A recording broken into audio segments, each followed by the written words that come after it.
من يوم الجمعة فاسعوا إلى ذكر الله وذروا البيع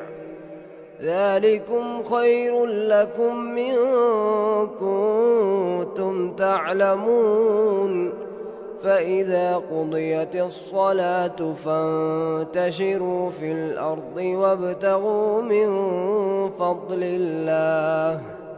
واذكروا الله كثيرا لعلكم تفلحون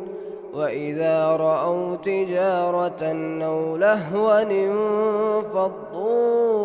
إليها وتركوك قائما قل ما عند الله خير من اللهو ومن التجارة والله خير الرازقين.